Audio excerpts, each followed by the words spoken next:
Pues vamos a estudiar algo que ya muchas veces hemos escuchado, pero quizás, y algo que vamos a entender a partir de el apóstol Pablo trata de transmitir a la iglesia que estaba en Roma, darnos cuenta que la verdad es que tenemos mucho más de lo que imaginamos que agradecerle a Dios por sus misericordias.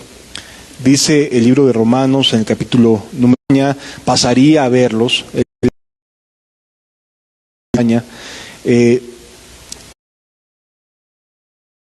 pasaría a verlos, él les dice algo que es de mucha importancia.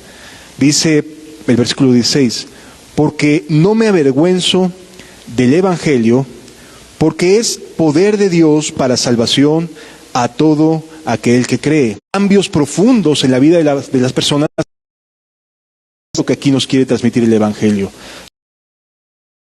No es ni siquiera a veces necesario leer toda la Biblia para entender el propósito de Dios. Si alcanzamos a ver a que Dios nos revele, como dice aquí, el Evangelio por medio de la fe y para fe, es muy posible que podamos, quien fuera crucificado. La fe cristiana se estaba topando con un desafío. Tenían que presentar a Jesús como Dios hecho carne, pero llevado a la cruz. O sea, la manera más tortuosa que una persona pudiera temer para morir era la crucifixión. Calvario. Era algo. Por eso Pablo tenía que decir, no me avergüenzo del Evangelio. Si es verdad, hay un hombre ahí clavado en la cruz, pero resucitó al tercer día. Es verdad, parece que está derrotado, pero ganó por nosotros, por medio de su sangre. Somos limpiados. El Evangelio, como digno de honra, se necesitaba poder en el Evangelio, ¿cierto? No era párate enfrente y predica y ya todo el mundo más o menos va entendiendo que la crucifixión es un momento sublime, porque ahí Dios murió para pagar nuestros pecados. La mayoría de nosotros ya lo entiende, pero en ese momento, para el absurdo creer en alguien que murió hace 2000, parezca un acto desproporcionado, vivir a la luz de las palabras de un hombre que vivió hace 2000 años. Y ni siquiera vivió mucho. Poco más de 3 años duró su ministerio. Es un desafío para muchas personas. Por eso, tienen algo por aquí, para que les arreglen un problema. Buscan a Dios, no para la salvación, sino para obtener algo de Él. Y aquí la Biblia se nos muestra como un medio de gracia para hacernos entender, es que lo que tienes que buscar no es obtener algo de Dios, sino es que cambie tu estado completamente, que cambie fuera de nuestro alcance y de nuestro entendimiento, que no haya sucedido y que había propósito detrás de ello. Porque en el Evangelio, la justicia de Dios se revela por fe. ¿Cuál es la justicia de Dios que también tenemos que aprender a mirar?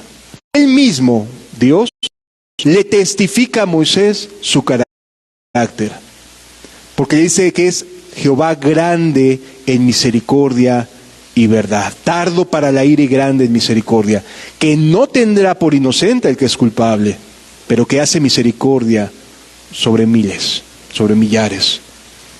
Si no es por medio de la fe en el Señor Jesús. Necesitamos entender la esencia del Evangelio. Y es eso lo que quiero transmitir esta mañana. La esencia del Evangelio. ¿Por qué son buenas noticias? Porque la justicia de Dios se revela por fe y para fe, como está escrito, más el justo. ¿No te parece que teniendo para ella, aunque ella no esté presente,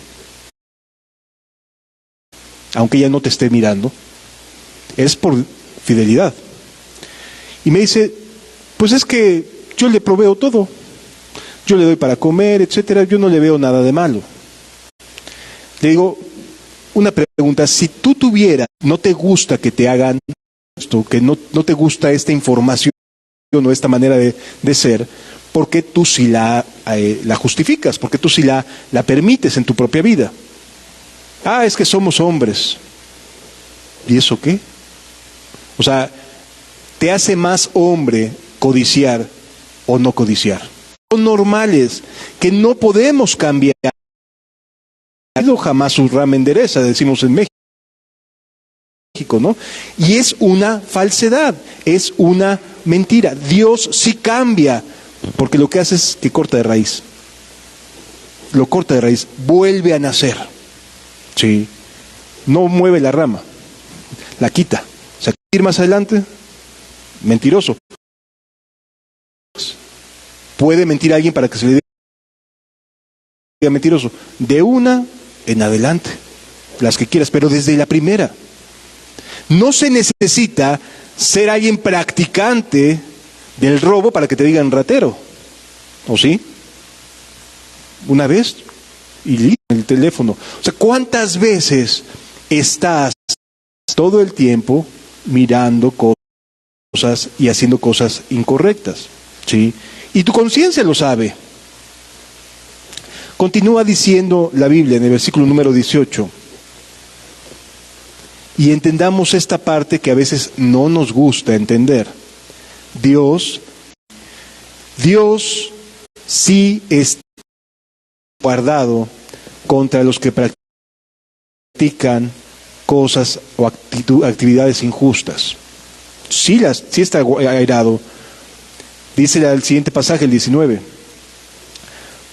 Porque lo que de Dios se conoce les es manifiesto, pues Dios lo manifiesta, de si respondemos o no a su misericordia.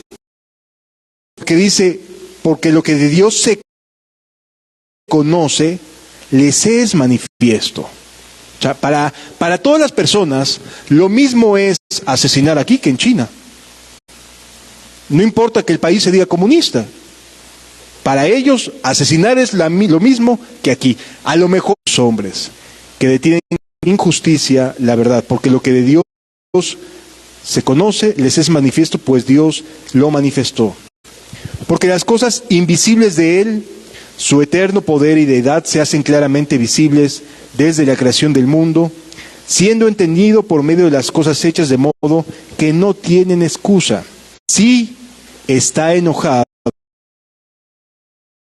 no tendrá por inocente al que es culpable. Por lo tanto, vale la pena que echemos un ojo para ver de qué manera trata Dios el pecado. Sí.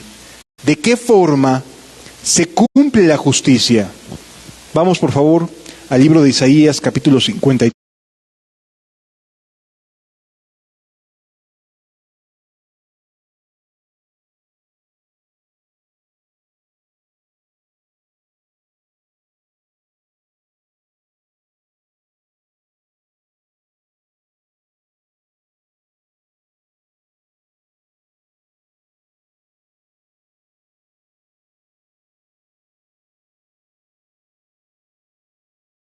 Noticia, luego entonces debo esperar que haya cambios en mi vida, ¿cierto? Si Dios se está manifestando en mí y si de verdad estoy creyendo, mi vida va a cambiar, no puede seguir siendo igual, las cosas a mi alrededor van a cambiar, no pueden seguir siendo igual. Van a pasar dos cosas cuando de verdad creemos. O hay personas que nos abandonan y se alejan, o hay personas que quieren acercarse a Dios. No hay medias tintas. Sí. La Escritura nos enseña quién ha creído en nuestro anuncio. Y nótese que habla en plural, de la misma manera que habló cuando Dios creó al ser humano. Hagamos al hombre a nuestra imagen y semejanza. Y cuando el hombre peca y es expulsado del paraíso, de igual manera dice, ahora el hombre es como uno de nosotros, en plural. Es decir, vemos que el anuncio es muy claro de Dios, de Jesús y del Espíritu Santo. ¿Quién ha creído en nuestro anuncio? y sobre quien se ha manifestado el brazo de Jehová. Continúa diciendo la Biblia, versículo número 2. Subirá cual renuevo delante de él, y como raíz de tierra seca.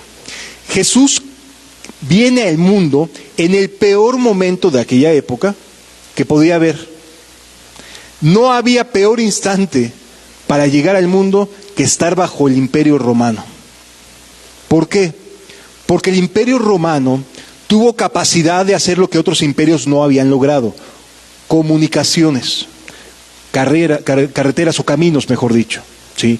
Ellos se encargaron de una y de otra manera de crear caminos para poder llegar desde cualquier parte del mundo conocido a Roma. ¿Han escuchado aquel dicho que dice, todos los caminos llegan a Roma? Bueno, es por eso, porque eran buenos arquitectos y tenían ingenieros que se encargaban de hacer carreteras por todos lados que llegaran a Roma. O sea, todos los caminos, tú agarrabas un camino, te llevaba de una ciudad a otra y de una ciudad a otra y llegabas a Roma. Agarrabas un camino al norte, llegaba a una ciudad, a la otra ciudad y llegabas a Roma. O sea, todos los caminos que habían creado los romanos, todas las comunicaciones, tenían el propósito de que desembocaban o llegaban a Roma, ¿sí?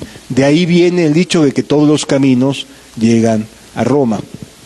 Pues bien, aquí nos encontramos con que Jesús viene en el momento de más obscuridad que la tierra hasta ese momento había conocido. Por supuesto que habría maldad mucho peor después, como la que vivimos el día de hoy. Pero en ese momento, los judíos eran altamente devotos de la religión. Es decir, estaban viviendo un avivamiento de su religión. El templo estaba construido, se habían vuelto a iniciar los holocaustos, las ofrendas, todo el aspecto religioso, todo el aspecto ceremonial, se había vuelto a reiniciar. Ya había sumos sacerdotes, ya había todo lo que implicaba la religión judía, todo lo tenían bien establecido. Podían acudir 3 veces al año a las fiestas allá a Jerusalén, es decir, todo estaba ideal desde el punto de vista religioso, pero sin vida. El problema no era que tuvieran tiempo para ir al templo, el problema es que no lo vivían desde su corazón. Y el profeta Isaías decía, este pueblo de labios me honra, pero su corazón está ¿qué? Lejos de mí. Es decir, no hacían las cosas con verdadero deseo, con verdadera devoción, ¿sí? Las hacían porque tenían que hacerlas, y se sentían contentos con ello. Para el pueblo hebreo, su religión solo le faltaba una cosa: que Roma estuviera fuera de su territorio, y serían felices. Eso era lo único que le faltaba al pueblo judío. Ellos no tenían y no veían la necesidad del Mesías. Qué increíble, pero es una realidad.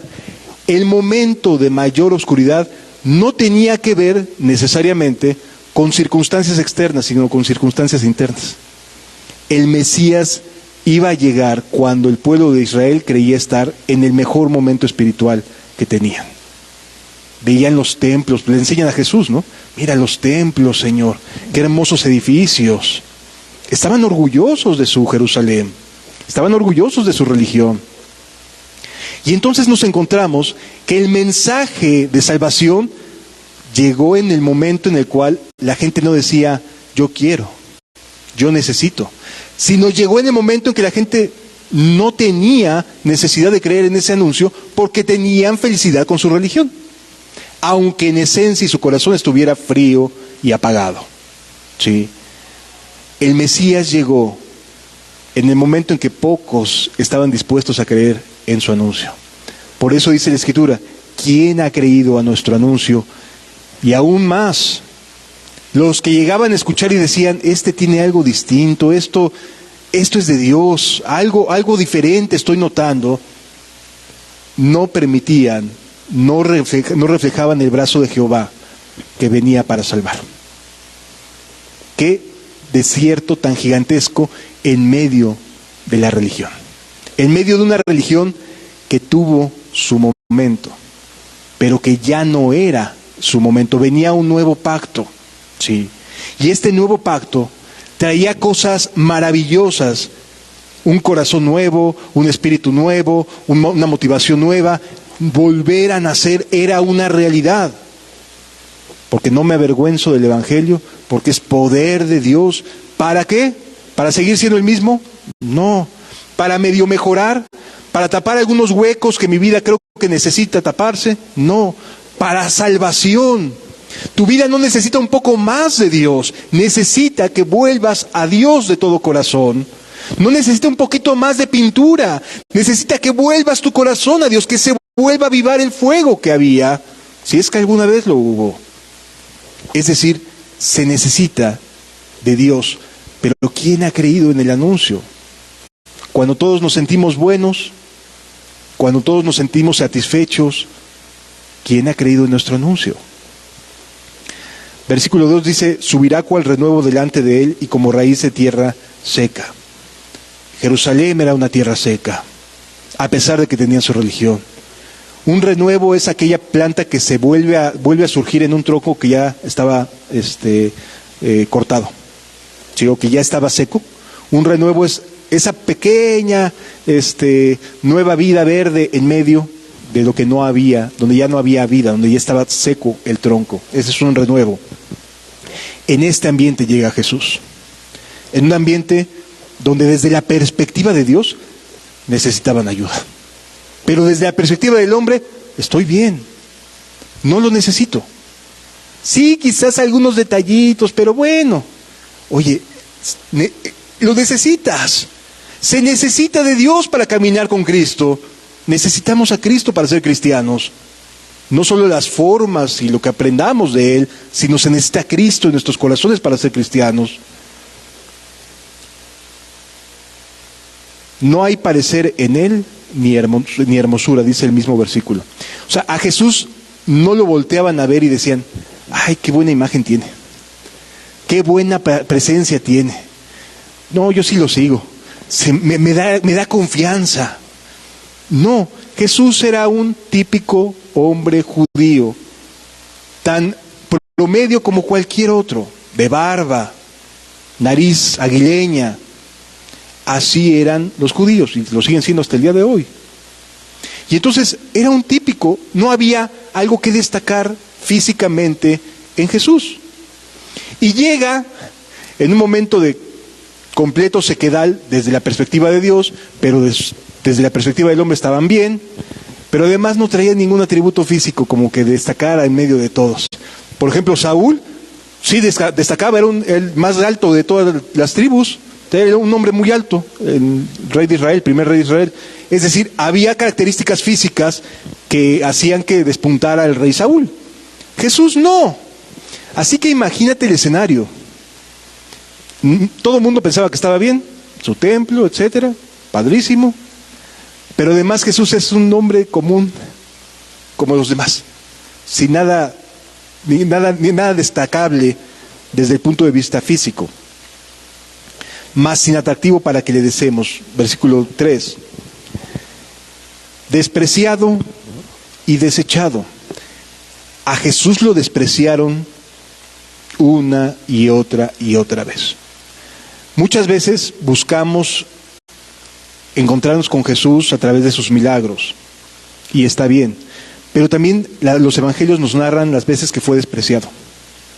Las veces que fue desechado.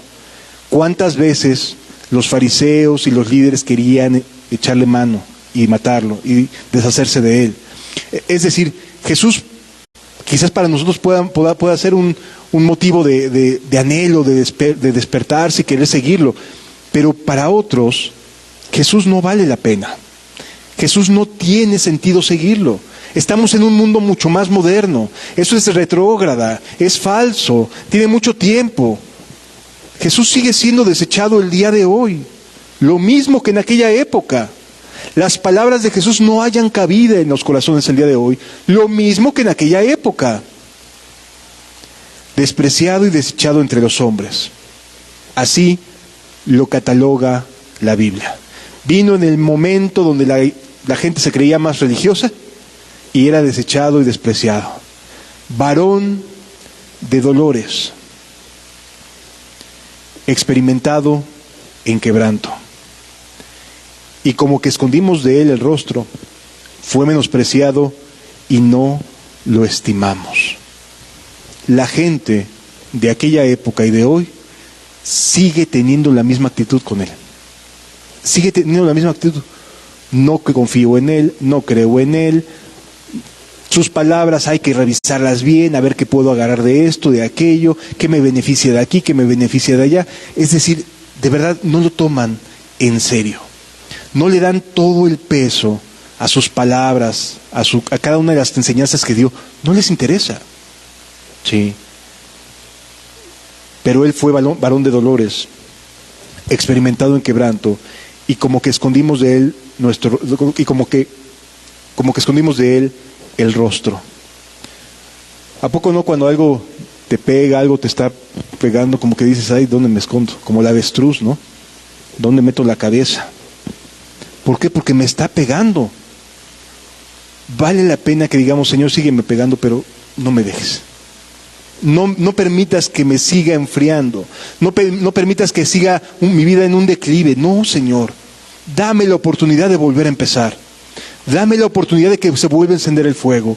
Dame la oportunidad de no perderme en medio de tantas penumbras y que mi luz se apague y se meta ahí debajo del almud y ahí se quede. No, Señor. Déjame ser distinto. Sí. Hace algunos años, cuando regresamos de Veracruz, acá a la Ciudad de México, en cierta ocasión estaba muy quebrantado orando y le decía, Señor, veo tanto de lo mismo siempre. O sea, veo tantos grupos, tantas religiones, tantas opciones, tanto esto, tanto lo otro. He investigado tanto de las teologías de estos, las teologías de aquellos. Señor, necesito de verdad que me ayudes justamente a no perderme en medio de tantas cosas. No me voy a poner las gafas de nadie, le dije a Jesús, Señor, no me permitas ver las cosas a la luz de lo que otras personas, y no digo que estén necesariamente mal, pero quiero descubrirte a ti a través de un solo libro, la Biblia. Y desde entonces un servidor se ha propuesto a solamente ser lector de un libro, y que lo que Dios me hable sea por medio y únicamente por medio de las Escrituras. ¿Sí? ¿Por qué? Porque hay muchas opciones, hay muchas cosas que seguir. Y en aquel momento le dije, Señor, yo no quiero ser parte de algo más. Permíteme servirte a ti. Concédeme la gracia y la oportunidad de poder serte útil a ti. A ti solamente. A través de ti, toda la bondad que quieras. Pero solo tú sé el bueno, yo no. A ti la gloria. Y sé que Él lo ha ido haciendo. Y sí es cierto, hay cosas que he tenido que reconsiderar, replantearme, pero vale la pena. ¿Sí? Vale la pena, ¿por qué? Porque Dios es claro con su palabra. ¿Sí? Es bien clarito. En aquel momento, al pueblo no le gustó esta idea de reconsiderar las cosas, replantearse las cosas. ¿Sí? No le convence. Prefieren seguir con lo mismo. Está bien. No es que necesariamente estén pecando, no se están yendo al mundo, no están matando, no están mintiendo. A lo mejor tienen una vida moralmente alta. No está mal eso. Pero yo veo en Jesús que no solamente tiene que ver con una vida moral alta, sino con utilidad y propósito en el reino de los cielos. Y yo anhelo, tanto para mí como para cada uno de ustedes, que no solo tengamos una moral alta, sino que tengamos utilidad en el reino de los cielos. Que seamos vasijas de honra, no solamente vasijas ahí guardaditas, sino que estemos siendo usados, que podamos tener utilidad en el reino de Dios. Sí. Continúa diciendo, ciertamente llevó Él nuestras enfermedades y sufrió nuestros dolores. Y nosotros le tuvimos por azotado, por herido de Dios y abatido. ¿Cuál era la perspectiva del hombre cuando estaban viendo que Jesús iba a la cruz? Ay, son juicios de Dios. ¿Y sabes qué? Sí es cierto. Él estaba cargando sobre sí el pago de mis maldades y de las tuyas. Sí, no se equivocan cuando dicen, como que Dios está enojado con él. Sí, porque Jesús en ese momento estaba siendo el cordero que quita mi pecado. Y por lo tanto, sí, lo que yo veo que está sufriendo Jesús es justo la ira que vendría sobre mi vida. No la merecía él, la merecía yo. Por eso es justicia de Dios el Evangelio. Porque no es lo que yo hice, sino lo que Él hizo por mí. No se trata de que a mí yo pueda hacer algo bueno. Se trata de lo que Él ya hizo por mí. Yo no podía ser bueno, de ninguna manera. Puedo ser la persona mejor portada del mundo y ser simple y sencillamente una persona moral. Y se acabó. Pero lo que Él hace en la cruz, el llevar mis pecados, mis dolencias, eso lo cambia todo. ¿Sí? Yo ahí estoy viendo la justicia de Dios, porque en el Evangelio la justicia de Dios se revela por medio de la confianza, del pistis, fe. Por medio de la fe y para fe, como está escrito, el justo por la fe vivirá. ¿Quieres saber qué opina Dios sobre tu forma de vida? Mira a Jesús muriendo por ti. Esa es la opinión de Dios que merece tu forma de vida sin Él. Cada latigazo es lo que Él ve que merece nuestras acciones. Cada golpe, cada menosprecio, cada vez que le duele, cada quebranto que tiene, es lo que yo merecía. Es mi culpa, es mi responsabilidad. Son mis maldades las que están ahí, no las de Él. Por eso es justicia de Dios. Porque Él es el que está actuando a favor de nosotros. Está tomando a su propio Hijo para decir, va sobre ti. Todas las cosas justas que merece esta maldad, sobre ti. Y alguno dirá, pero eso no es justo. Así nos amó Dios. El amor de Dios se manifiesta a través del Evangelio, porque no era que Jesús lo mereciera. Los dos tomaron la decisión. Los dos. Jesús dijo sí y el Padre dijo también. Hágase así. Los dos nos amaron así. Y hoy el Espíritu Santo nos ama también al revelarnos esto. Sí. Él te ama de tal manera que tanto Jesús toma la decisión de decir, tomo esta copa y la bebo hasta el fin, como Dios con todo el dolor que implica cargarle el castigo a un hijo, llevarlo a la cruz. Yo nada más quisiera que nos pusiéramos en este lugar de padres y hagamos una reflexión. ¿Tú permitirías, o más bien tú dejarías, que tu hijo sea responsabilizado por lo que otros hacen? Hasta nos vamos a la escuela, ¿no? A decir por qué, o que con quien esté acusándolo, ¿por qué? Porque somos padres y tenemos esta naturaleza de defender a nuestros hijos, a nuestros seres amados. Dios también, pero se aguantó. Porque los dos sabían que valía la pena salvarnos, que vales la pena. Por eso te trajo. Él sabe que vales la pena. No por lo que has sido hasta hoy, sino por lo que Él ve que vas a hacer. O sea, Él no está viendo en tu pasado, está viendo lo que va a hacer de ti. Está viendo la buena obra que Él ha comenzado y que perfeccionará hasta el día de Jesucristo. Él está viendo hacia adelante, no está viendo hacia atrás. Hacia atrás lo único que hace es, mira, necesitas arrepentirte de todo esto. Y mirar que todo esto llevó a mi hijo a la cruz y dejarme actuar en ti. Ese es el poder del Evangelio. Porque cuando uno se sabe tan amado, tan inmerecidamente amado, decimos, Señor, tómame. Ya no tengo más, me rindo. Ya no tengo más opciones que dar. Ya no me puedo seguir oponiendo, me doy. Hasta aquí llegué. Esa es la justificación, es la justicia de Dios sobre cada uno de nosotros. Versículo 5. Mas Él herido fue por nuestras rebeliones, molido por nuestros pecados. El castigo de nuestra paz fue sobre Él. El propósito es que tú estés en paz. Y para ello, los dos, tanto Jesús dijo sí, el Padre dijo sí, y el Espíritu dijo sí. Y estuvieron ahí. Y en el momento en que más le estaba doliendo a Jesús, el Espíritu se tuvo que hacer a un lado. De tal manera que hasta eso, hasta lo que implica ser destituido de la gloria de Dios, lo vivió Jesús. Nos ama mucho.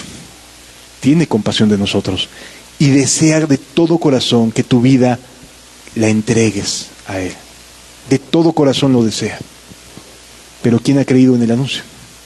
¿Y sobre quién se ha manifestado la mano de Jehová para salvar? Ese es el problema. Está ahí a la mano y nadie quiere. Porque implica cambiar, sí, implica cambiar. No solo se trata de poner parches a la vida de una persona, no, se trata de cambiar. Y el cambio duele. Y las cosas que veníamos acostumbrados a decir, pues esto no tiene nada de malo, resulta que sí la tienen y hay que cambiarlas. Resulta que Dios no está jugando con nosotros. Pero vale la pena. Vale la pena seguirlo. Después de más de 30 años de seguirlo, vale la pena. De verdad que lo vale. Continúa diciendo la Escritura: el castigo de nuestra paz fue sobre Él, y por su llaga fuimos fuimos nosotros curados. El castigo de Jesús fue por causa de cada uno de nosotros. Todos nosotros nos descarriamos como ovejas. Todos, amado. Ninguno permaneció. Ninguno puede decir, a mí sí me fue bien. Todos nos descarriamos. Todos lo necesitamos. Es ahí donde se aplica el no hay justo ni aun uno. No hay quien haga lo bueno. Todos nos descarriamos, sí, todos. Todos necesitamos entrar por la puerta angosta. Todos. Todos nosotros nos descarriamos como ovejas. Cada cual se apartó por su camino. Y sí es cierto, amado. Cada quien tiene su propio rollo en la cabeza. Cada uno. Mas Jehová cargó el pecado de todos nosotros. Sobre Él el pecado de todos nosotros. Sí es cierto, cada uno siguió su rollo, su camino, sus maldades, sus propias ideas, lo que pensaba, lo que suponía que Dios le agradaba, lo que suponía. Cada uno sigue su camino, pero todo está pagado en la cruz, por su pura misericordia y bondad. Versículo 7. Angustiado Él y afligido, no abrió su boca. Como cordero, fue llevado al matadero. Así fue, como cordero. ¿Sabes cuántas veces se quejó Jesús? Casi no. Nada más les preguntó a unos, ¿por qué me pegas? Nada más. Él sabía que su hora había llegado. Él estaba siendo el cordero que quita el pecado del mundo. Y aunque seamos ovejas descarriadas, nos vuelve a traer. Nos ayuda. Tiene buena voluntad. Angustiado Él y afligido, no abrió su boca. Como cordero fue llevado al matadero, y como oveja delante de sus trasquiladores enmudeció y no abrió su boca. Pudo defenderse y no lo hizo. Jesús pudo defenderse. No lo hizo. ¿Por qué? Porque estaba pagando por ti. Porque estaba pagando por mí.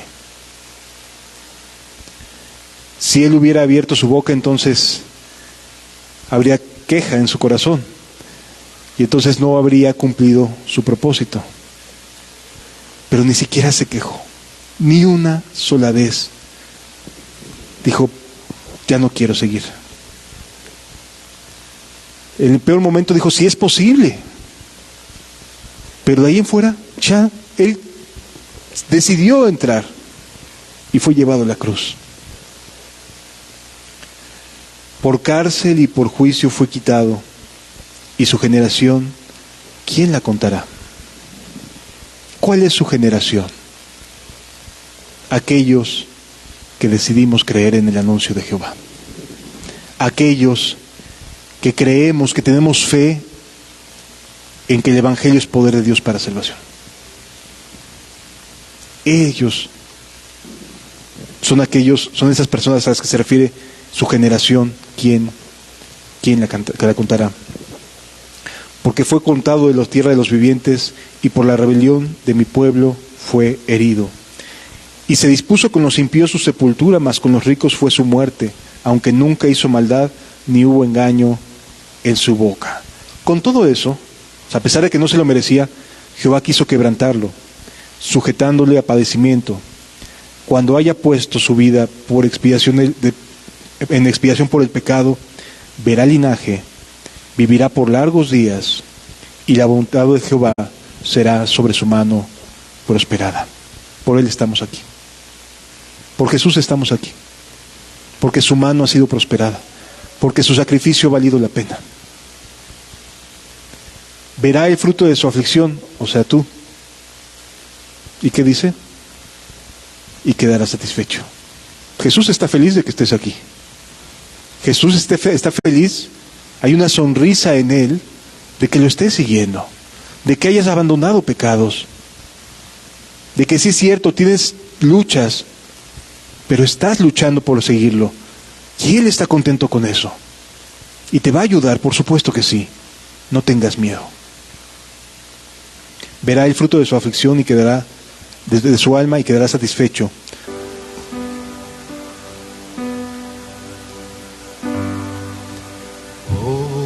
Jesucristo, quiero decirte que yo te amo con todo mi ser, pues tú me amaste antes que yo,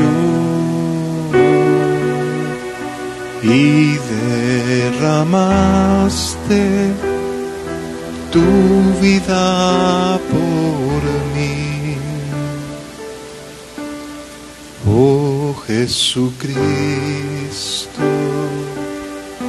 quiero decirte que yo te amo con todo mi ser, pues tú me amaste antes que yo, y derramaste tu vida por mí. Tú derramaste toda tu vida, toda tu sangre por mi Señor, y ahora soy limpio por esa sangre que tú vertiste en esa cruz.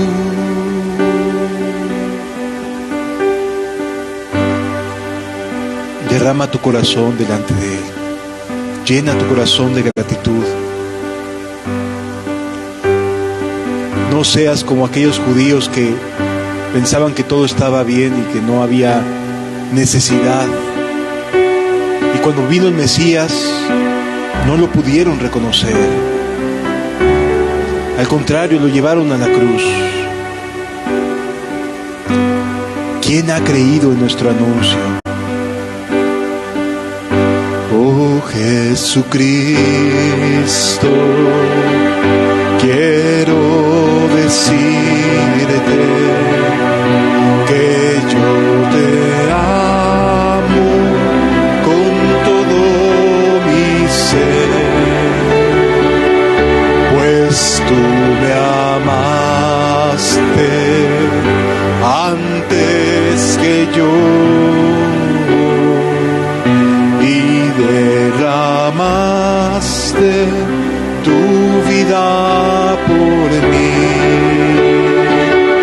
Tú derramaste toda tu vida, toda tu sangre por mi Señor, y ahora soy limpio por esa sangre que tú vertiste en esa cruz.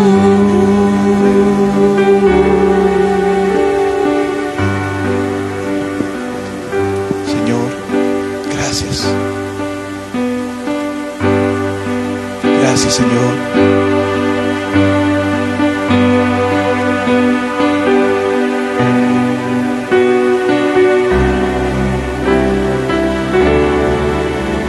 Tú derramaste toda tu vida, toda tu sangre por mi Señor, y ahora soy limpio por esa sangre que tú vertiste en esa cruz.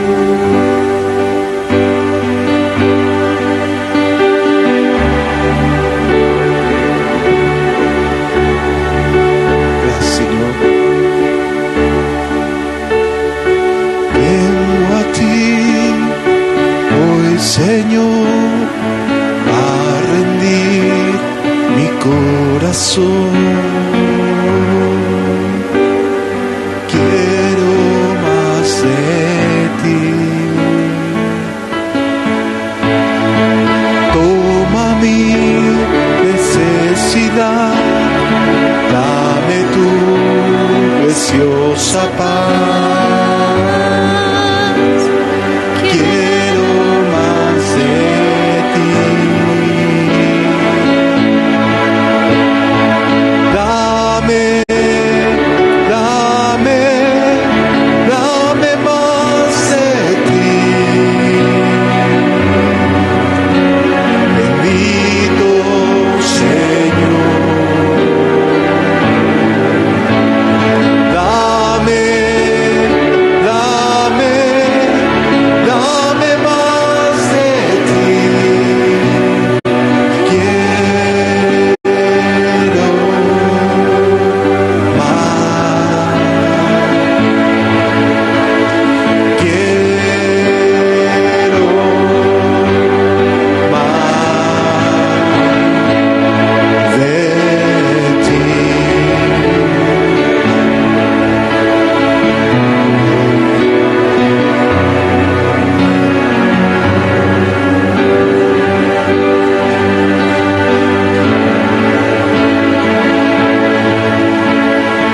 Vengo a ti, oh Señor, a rendir mi corazón.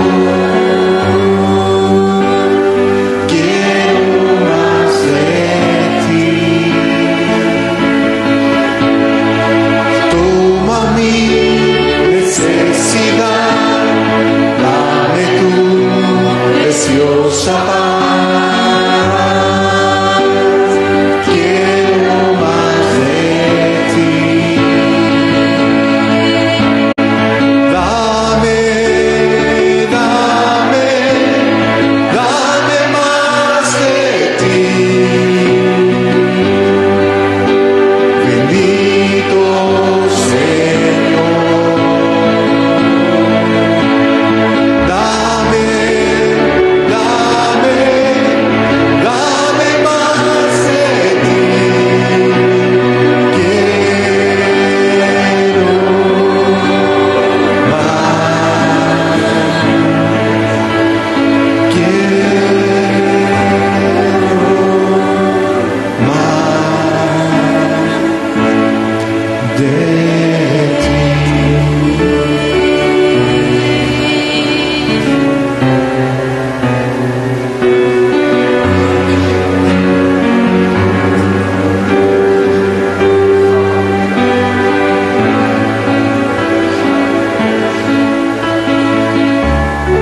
de